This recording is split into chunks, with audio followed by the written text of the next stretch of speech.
mimbar agama, kembali saya serahkan kepada rekan Dian. Silakan rekan Dian. Iya, terima kasih rekan Rangga dan Mitra 104,6 FM. Masih bersama saya Dian di Gelaran Mimbar Agama edisi Kamis 16 Juni 2016. Dan kita sudah memasuki sesi kedua di mana pendengar bisa menyampaikan saran dan aspirasi. Sudah ada penelpon yang masuk, kita sapa dulu. Halo, selamat pagi, Om Swastiastu. Om Swastiastu, selamat pagi. Om Swastiastu. Halo, Om Swastiastu. Om Swastiastu, selamat pagi. Iya, selamat pagi Bapak dengan Siru, Pak. Bapak Sutaya tidak dulu. Iya, Bapak Sutaya rajin sekali ya. Nah, ini. Silakan Bapak. Jadi ikut sharing di sini dulu ya. Iya, Bapak silakan Pak. Jadi topiknya ini di zaman sekarang ini sangat bagus sekali ya, karena jadi masyarakat sekarang itu sepertinya itu sudah banyak yang jadi kurang ya, jadi untuk melaksanakan ajaran agama.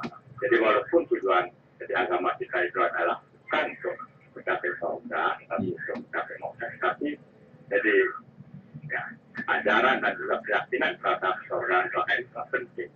Nah, jangan ya keyakinan itu ada neraka dan ada surga. Nah ini sebenarnya ya kita sebagai manusia pertama jadi umat Hindu dan dimotivasi ya. Jadi biar dituntun, jadi untuk selalu kita melakukan perbuatan baik itu karena dalam hidup kita ini kan ada pilihan ya. Jadi ya ada yang milih ya ke jalan yang mungkin yang kurang baik, ada yang milih yang baik. Nah dipilih dia disuruh itu yang mana yang akan kamu pilih. Nah kalau kamu ingin memilih itu, nah untuk kebahagiaan, kenangan, juga kedamaian, maka ya kamu harus menurut kehendak surga. Nah untuk bisa itu mencapai surga bukan orang itu, nah di sini dituntun ya kita harus ya melaksanakan ajaran-ajaran agama kita. Karena itu merupakan sebuah skor ya. Jadi nah suatu ya sertifikat untuk bisa nanti ke surga itu, kalau kita ya meninggal dunia. Nah dengan keyakinan itu marilah kita bersama-sama berusaha itu bagaimana caranya nah kita jadi bisa mencapai surga itu. Artinya jadi ya jalan yang terang ya. Dan setelah kita mencapai itu surga, mungkin nanti akan bisa lagi kembali itu karena belum selesai, bukan kita masih banyak. Maka ada itu yang disebut dengan itu kelahiran surga dan juga itu kelahiran yang neraka. Nah ciri-cirinya di sini, nah ya sudah jelas dari Rasul Sabda. Kalau kita itu kelahiran dari neraka ya, nah ini ya lahir itu dengan cacat, kehidupan kita juga yang memiliki kebiasaan-kebiasaan yang kurang baik dan sebagainya. Sehingga kita selalu menderita dalam jadi kehidupan yang setelah ya, kita hidup yang sekarang untuk penyakit. Yang akan datang juga ya kita mengalami masalah. Dan kalau kita itu lahir itu dari surga, nah ini di orang itu lahir itu ya jadi penuh dengan rezeki, ya cerdas, tampan dan bijaksana, sabar dan banyak yang memang yang menyanyi itu. Nah, karena itu marilah kita jalan ini ya kita pergunakan untuk yang motivasi itu agar kita bisa mencapai surga dan nantinya setelah kita mencapai surga pada kelahiran berikutnya yang berulang-ulang jadi kita akan mencapai tujuan akhir. Karena tujuan agama kita di sini adalah bukan hanya sekedar itu mencapai surga, tapi adalah bagaimana kita akan nanti bisa pulang yaitu ke alam rohani, bisa mencapai pembebasan dengan saudara Tuhan. Nah oleh karena itu sekali lagi yang berpikir dan juga harapan kepada kita semua marilah jadi kita dilakukan jadi apa yang telah diajarkan nah, di dalam ajaran agama kita, nah sehingga di dalam kehidupan yang sekarang ini ya kita menjadi damai dan juga sering itu kita mendengar itu bahwa surga itu ada di dunia ini itu. Ya, nah, ya kalau seorang sudah bisa mensyukuri, sudah bisa dia yang makna itu kita ini, itu surga. Ya, nah walaupun mungkin dia dapat kecukupan, tapi kalau bisa dia itu bersyukur, hidup sederhana, juga selalu yang orang lain, itu menjadi tawanan, ya tidak dan sebagainya, maka kehidupan kita itu akan juga sama dengan di surga. Sekian, terima kasih Om Sakti Om. Iya, terima kasih Bapak Sutayi di TC Pulau semua partisipasinya. Masih di 23455 kita terima penelpon. Halo, selamat pagi Om Swastiastu. Selamat pagi Om Swastiastu. Iya, Om Swastiastu. Selamat pagi Bapak-bapak narasumber. Iya, dengan siapa Bapak? Dari kantoran yang pernah macet itu. Mudah-mudahan sekarang nggak macet lagi ya Pak Dian. Karena ditarik dengan teman lembutnya Mbak Dian nih. Ya, silakan Pak. Tadi Bapak kamu mengatakan surga, surga dan dunia itu Pak, yang benar ya. Surga dan neraka. Surga dan neraka. Maka ya. Jadi saya selalu dengar sudah tua kali Pak, maaf ya. Oke. Begini Pak, setelah Bapak memberikan pencerahan tadi, baru saya mengerti Pak ya. Betapa sulitnya menemukan surga kan Pak ya. Iya. Mbak Dian ya. Iya, iya. Dulunya saya cuma percaya dengan kelahiran diri sendiri Pak. Tidak ada surga, tidak ada neraka. Percaya dengan kelahiran diri saya sendiri Pak. Saya sudah mempunyai senjata ampuh cita-citanya Pak. Tunggu aja yang lebih pasti kita dapat surga kan itu. Tadi Bapak sudah memberikan pencerahan, tidak ada tumbuhan di sana kan gitu ya. Mudah-mudahan yang meditasi itu juga bisa menunggu karena kita jangan kita bukan sortir asma aja Pak. Nah, dan selanjutnya Pak, di masyarakat kan juga muncul kata-kata surganya dunia menuju ke pintu neraka. Ya Pak, apa pengertiannya itu Pak? Nah, tadi juga saya ini protes Ibu Dian, surga itu ada di telapak kaki Ibu, kan itu Ibu Dian ya? Oh iya, iya.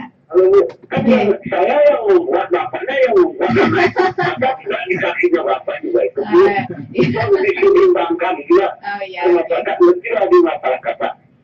Saya yakin setelah bapak memberikan pencerahan, terus saya sadar Pak, ada sekali.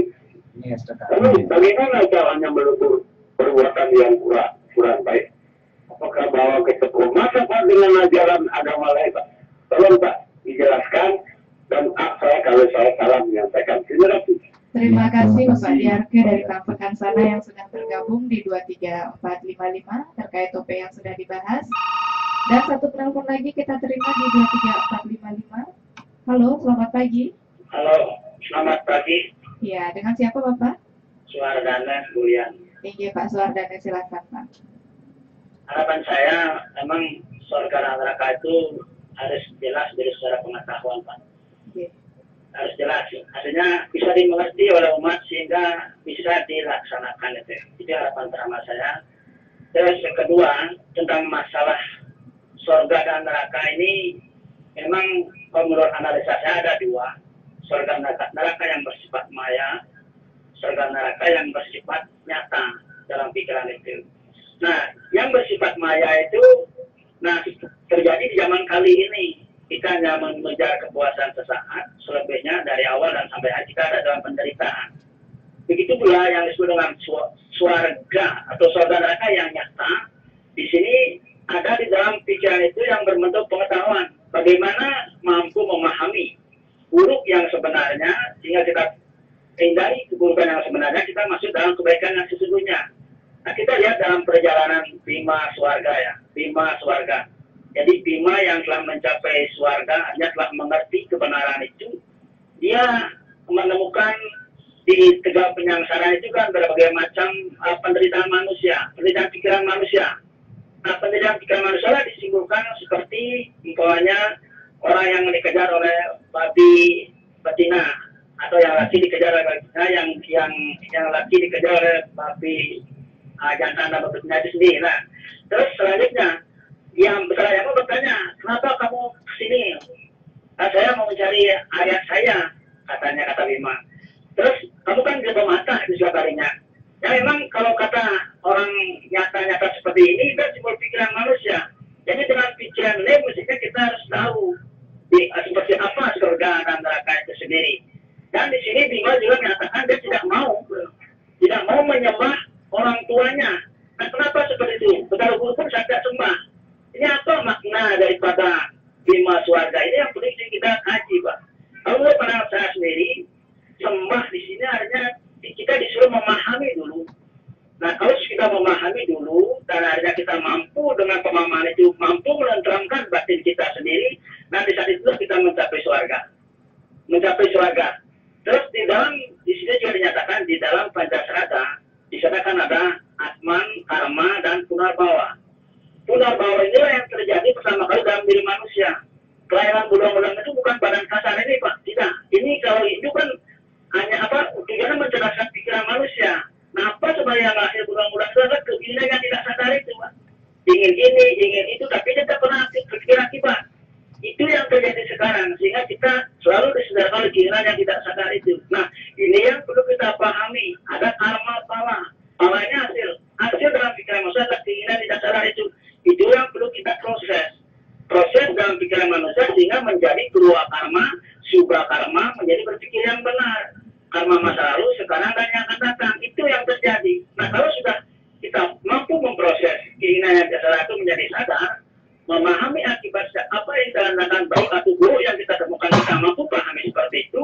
Nah, inilah akan membuat kita tentram. Nah, dalam terang batin inilah kita akan memiliki atman simbol surga yang sesungguhnya. Kalau sudah memiliki atman, berarti kita sudah memiliki terang batin. Dengan pikiran jernih kita berbuat. Dengan pikiran jernih dan terang batin ini kita berbuat, maka kita akan masuk ke Brahman itu sendiri. Sehingga Brahman amanat yang Pancasila menjadi dipahami secara utuh, sehingga kita benar-benar mampu mewujudkan ke surga yang sesungguhnya di dalam pikiran itu sendiri. Bukan di alam sana, Pak, di pikiran kita, Pak. Terima kasih. Ya, terima kasih Bapak Suardana di Bulian. Terima kasih atas masukannya. Jelas sekali sudah disampaikan barusan ya Pak ya. 3 penelpon sudah kita terima di 23455 dan silahkan kepada narasumber untuk mengapresiasi masukan-masukan yang sudah disampaikan kepada para penelpon kita pagi hari ini. Silahkan Bapak. Baik, luar biasa sekali ya dari Dian ya. Bukan 3, jadi 4 ya. Termasuk Oh ya. iya, termasuk pertanyaan saya. Ya. Baik. Ada apa 4 penanya gitu ya. Iya. Dari Pak Sutaye, kemudian ada Pak Yake dan Pak Suardana Dian. Iya. Ya. Ini sukses semua Pak. Ini bisa berbagi pendapat hari ini. Gitu. Pertama saya tanggapi apa yang disampaikan oleh Dian tadi gitu ya. Satu ungkapan bahwa surga ada di telapak kaki ibu. Dan sempat diprotes sama Pak Diarke karena bapaknya juga ikut. Iya, gitu kan. Kenapa kok ada produksi. surga di telapak kaki ibu? Saya kok nggak disebut karena saya ikut juga kan itu Ah, ya. iya. Wah, ini begini ya. Apa namanya? Tadi saya akan sampaikan bahwa atma kita itu, badan halus kita itu, atau roh kita itu. Apakah nanti roh kita akan masuk surga itu akan diikuti atau ditentukan oleh perbuatannya dia sendiri ya, perbuatannya sendiri. Artinya apa? Artinya bahwa siapa yang berbuat itulah yang akan mencap hasilnya. Karma bala itu tidak akan pernah berpaling. Kalau kita bisa umpamakan adalah seekor anak sapi itu ya, kita taruh di berbagai induk sapi gitu ya, dia tidak akan pernah salah ya, dia akan pernah salah dia untuk menyusu kepada induknya yang mana ya. Itu dia pinternya sapi gitu ya. Kita harus salut juga dengan sapi gitu ya. Ya, ada induk sapi yang banyak gitu. Kita lepas satu ekor anak sapi dan dia akan menyusul kepada induknya dia, tidak akan dia menyusul kepada induknya yang lain gitu. Ya, nah itu kemudian kita dengan bayangan ya, kemanapun kita bayangan itu artinya apa? Artinya karma pala itu akan mengikuti kepada siapa yang berbuat. Nah, artinya apa? Artinya ungkapan surga ada di telapak kaki ibu. Ya. Kita juga terima itu, yakini itu bahwa kita diberikan satu pemahaman ya, dengan ajaran itu, dengan ungkapan itu, bahwa kita harus senantiasa berbuat baik, kemudian menjalankan ajaran-ajaran agama dan menjauhi larangannya. Ibu itu adalah coba kita bayangkan ya, betapa sulitnya seorang ibu dari tidak ada, kemudian katakan dari Pak Sutayo ya, Pak Diarke ya, dari dibuat oleh bapak, kemudian dikandung oleh ibu 19. Di dalam kandungan itu berapa kasih sayang yang sudah tercurahkan oleh ibu. Kan itu nggak pernah dalam kandungan itu bapak berkomunikasi dengan bayi anak-anak, nggak pernah, karena bapak tidak mengandung kan. Artinya ibu yang berkomunikasi tetap dengan kandungannya itu, dengan bayinya yang ada di dalam kandungan itu. Bagaimana kondisinya, apakah dia sehat, apakah tidak dia sehat, itu tetap ada pada pantauan ibunya. Kemudian setelah dia lahir, ibu juga yang akan mengasuh, ibu juga yang akan memberikan pendidikan. Artinya kita sebagai umat manusia, sebagai umat yang beragama, kita diberikan satu pandangan bahwa kita tidak pernah lupa dengan perbuatan-perbuatan baik orang lain. Yang itu dikonotasikan dengan ibu gitu ya, dengan ibu. Jadi kita harus senantiasa berbuat baik gitu ya. Karena di ajaran agama dikatakan bahwa surga dan neraka itu tergantung kita gitu. Tergantung kita. Apakah sekarang perbuatan kita baik, ya tentu nanti tiketnya ya kemana kan gitu ya. Kalau kita perbuatan kita tidak baik, tiket kita kemana kan gitu ya. Nah itu mungkin nanti juga ada tentang itu Pak. Kemudian dari Pak Swadani Budian ya, saya sekali lagi dari Bapak ini saya sangat sependapat gitu ya. Ini baik sekali sharingnya pada pagi hari ini. Dari Pak Swadani gitu ya, surga dan neraka ini harus dihayati dan dipahami oleh umat. Ini saya sependapat. Karena apa? Karena sebenarnya begitu kita dilahirkan, gitu ya, ini menjadi manusia gitu ya, biar ya.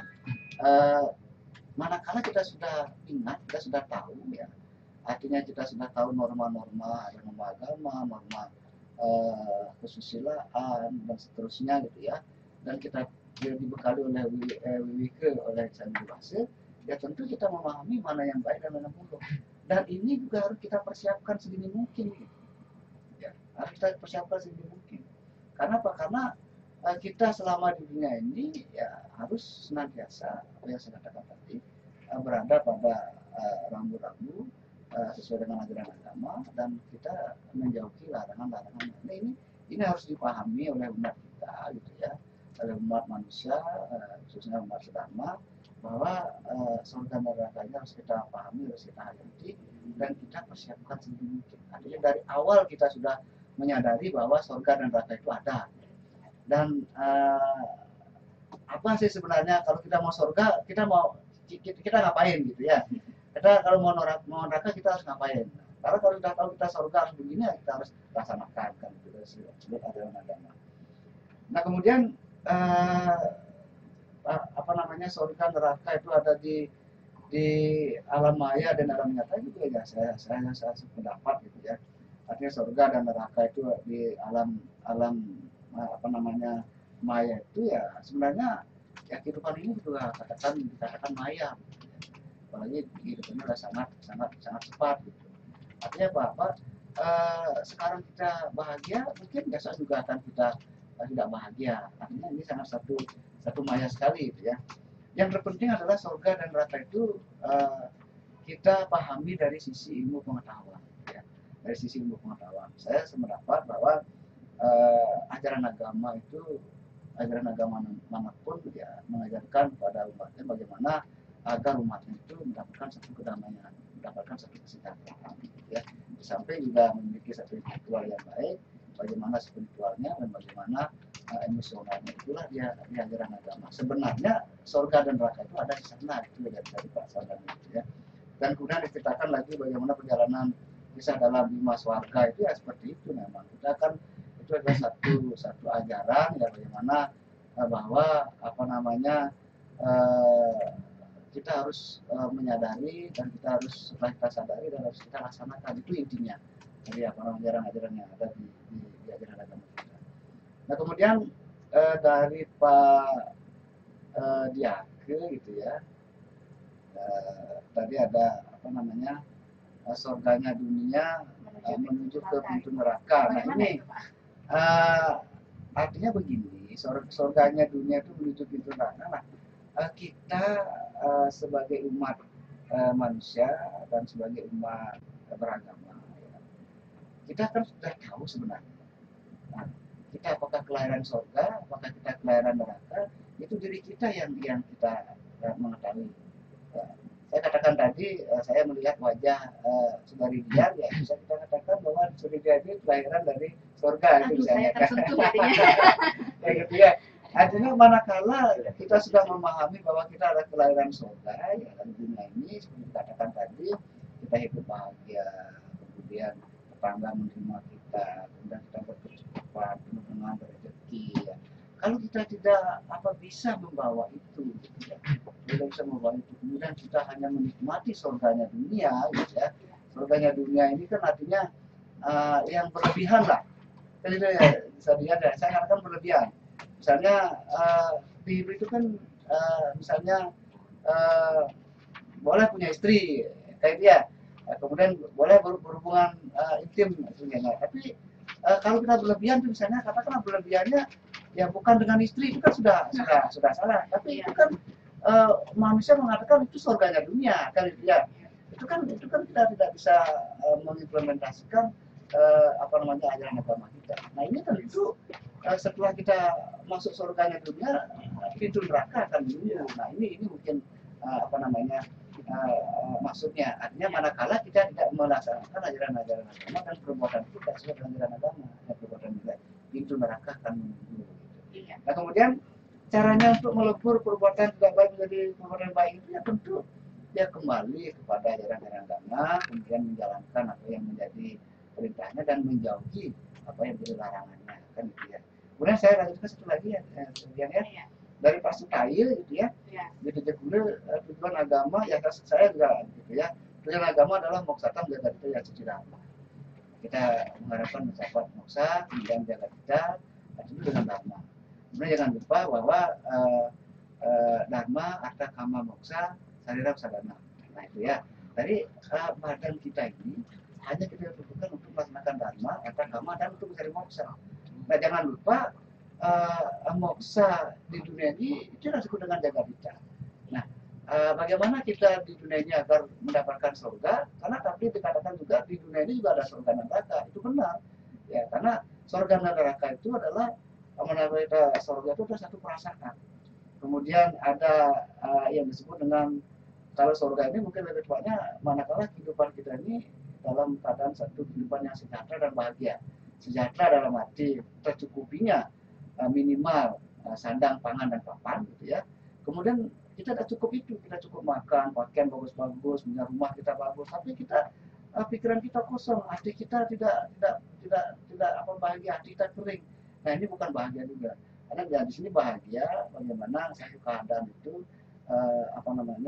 kita bahagia. Gitu. Nah, oleh karena itu surga itu adalah satu kondisi di mana di dunia ini kita merasakan satu sejahtera dan satu kebahagiaan. Itulah surga dan dunia. Dan sebaliknya neraka juga begitu. Nah kemudian silakan pilih dari Pak Sutail gitu ya. Kita mau pilih surga atau neraka. Nah ini katakanlah paspornya gitu. Kalau kita mau pilih surga ya kita harus mempunyai paspor surga. Kalau kita mau neraka ya paspornya ya bukan neraka. Jadi tidak bisa ditukar. Ya, apa paspornya ya tentunya perbuatan kita. Ya, itu perbuatan kita itu ya. Kalau kita mau ke surga paspornya ya perbuatan yang baik. Itu paspornya. Kemudian ciri-ciri kelahiran surga atau neraka yang sampaikan tadi ya seperti itu. Dan surga dan nerakanya ada di dunia ini memang benar. Tadi saya sampaikan surga dan nerakanya ada di dunia ini. Manakala kita haus, ada yang membawakan minum seperti tadi saya kebetulan haus. Nah, sudah dia menawari saya minum Pak, itu sudah surga sekali ya gitu ya. Kemudian manakala kita lapar ada makanan, kemudian kita pulang kantor di rumah istri ceria, anak-anak juga begitu. Kemudian itulah surga dan kebalikannya neraka. Manakala kita tidak ada pada alam yang seperti itu, ini juga itu dulu ya. Baiklah, terima kasih Bapak Gede Sumerawan penjelasannya. Mungkin dari Bapak Gede Pustu bisa ditambahkan sedikit dari beberapa penelpon yang masuk. Dari tadi sudah tidak sabar menyampaikan undek-undeknya gitu ya. Sudah gelisah. Sudah gelisah tempat duduk. Ya, sudah mirip-mirip. Silakan Ade. Iya dah. Baik, terima kasih atas waktunya. Terima kasih saya ucapkan kepada Bapak Sutail yang di Tijikule, kemudian Bapak Diarke Tampekan, ini sering sekali bapaknya. Kemudian ada Pak Swadana di Buliang. Ini sudah ikut berpartisipasi memberikan saran, kemudian masukan yang memang sangat kami butuhkan untuk menjalani yang namanya kehidupan kita sehari-hari. Baik, terkait dengan pertanyaan apa yang sudah disampaikan oleh rekan saya Bapak Gede itu sudah sangat jelas sekali. Cuma di sini saya ingin menambahkan sedikit. Yang pertama itu dari saudari Dian ya, yang kaitannya dengan surga di tempat langit. Saya juga apa ya, sedikit apakah benar surga itu ada di telapak kaki itu seperti itu. Nah, setelah saya kaji atau analis, ternyata bisa dibenarkan juga bahwa surga itu ada di telapak kaki. Nah, kembali kita kaji, surga itu kan jalan menuju kebahagiaan, jalan menuju cahaya Tuhan. Nah, jalan menuju inilah kita gunakan perantara seorang ibu. Bayangkan, tadi sudah disebutkan, seorang ibu yang mengandung anaknya 9 bulan, begitu besar jasanya, baik itu secara rohaninya, mentalnya, dan segalanya. Ia harus kendalikan emosinya, dia harus kendalikan. Itu bisa dikatakan bahwa dengan sosok seorang ibu lah, kita dengan sosok seorang ibu, kita menghormati ibu, maka kita akan mampu untuk mencapai yang namanya surga itu sendiri. Begitu juga dengan diimbangi dengan perbuatan kita yang baik. Bayangkan seorang ibu ketika bisa dikatakan ketika melahirkan begitu sakitnya ya. Kalau kita sering mendengar menggantung AKT seperti itu ya. Bahkan untuk peringatan seorang ibu itu ada, hanya ada hari ibu, tidak ada hari ayah seperti itu ya. Atau melahirkan sakitnya. Gitu, ya kan? Nah, artinya apa? Kita disuruh menghormati seorang ibu. Makanya di sanalah sebagai jalan untuk menuju kebahagiaan, menghormati seorang ibu. Makanya di dalam Bogor kita juga disebutkan di mana wanita dihormati, maka di sanalah ada keluarga yang berbahagia. Seperti itu. Nah, itu bisa kita kaitkan, ya. Itu ada hubungannya. Kemudian dari Pak Sutayo, keyakinan surga dan neraka. Memang kita harus yakini yang namanya surga dan neraka. Dan ini merupakan cerminan atau perwujudan dari Punarbawi itu sendiri. Kita yakin dengan surga dan neraka, cuman ini bukan tujuan akhir dari agama kita sendiri. Nah, tujuan akhir dari agama kita sendiri adalah moksa itu sendiri.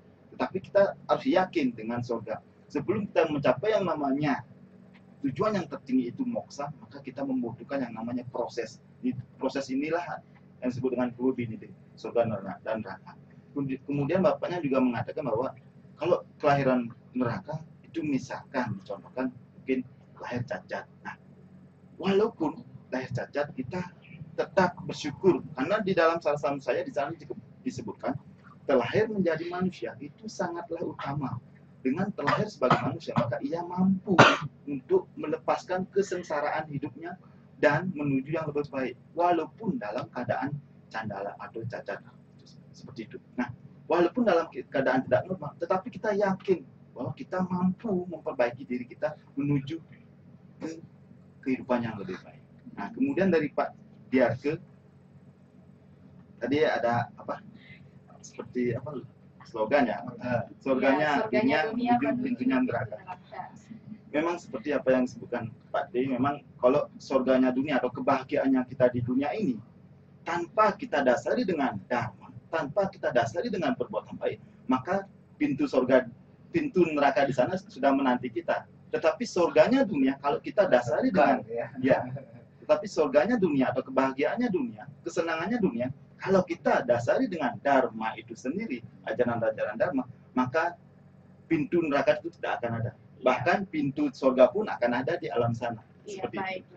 Kemudian dari Pak sedikit dari Pak Swadana Tumpuyan, memang surga dan neraka ini memang kita harus nikmati, baik itu di kehidupan kita sekarang di sekali maupun di ini sekali. Memang itu sebagai keyakinan seperti apa yang sudah dikatakan oleh Pak Gede, contoh-contohnya sudah banyak sekali. Nah, saya akan mengutip satu sloka di dalam Bhagavad Gita untuk meyakini sebagai dasar kita berbicara tentang neraka, yaitu bab 16 sloka 21. Di sana sebutkan ada 3 pintu gerbang menuju neraka atau jalan menuju jurang kehancuran. Di antaranya adalah ada kama, ada kroda, dan ada loba. Kama itu sendiri adalah keinginan hawa nafsu. Kemudian kroda itu adalah kemarahan. Kemudian loba itu adalah kerakusan. Kalau ini tidak kita dasari dengan dharma, maka kita akan menuju pintu neraka. Tetapi kalau kama, kroda, loba ini penting juga ada di dalam diri kita dan kita dasari dengan ajaran-ajaran agama kita sendiri, baik itu keyakinan, kemudian dharma, dengan berbuat baik, maka yakin bahwa surga itu akan ada. Karena ketiga ini kama prodaloba ini kita tidak bisa lepaskan. Cuman kita bisa kendalikan dan kita arahkan ke hal yang lebih baik atau dhamma. Maka niscaya yakin bahwa surga itu akan kita capai. Mungkin itu dulu ya, karena keterbatasan waktu. Baik, terima kasih. Iya, terima kasih penjelasannya dari kedua narasumber, sudah jelas sekali dipaparkan tadi. Jika ingin kita masuk surga, maka lakukanlah hal-hal yang baik. Ya, Dan intinya apabila tidak ingin masuk neraka, jadi hindari hal yang tidak Ya. baik. Jadi surga dan neraka itu tergantung bagaimana Ya, perbuatan kita di ya, kehidupan sekarang kita saat mau ini. masuk mana gitu ya. Iya. Surga masuk neraka. Itu Ada dua pilihan jalan. seperti Pak Suraya tadi ya. Pilihan. Baiklah Mitra 104,6 FM, 1 jam sudah saya Dian menemani Mitra 104,6 FM dalam obrolan di Mimbar Agama edisi Kamis 16 Juni 2016 dan kita akhiri dengan para sakti. Om Santi Santi Santi Om. Sampai jumpa di edisi berikutnya. Silakan.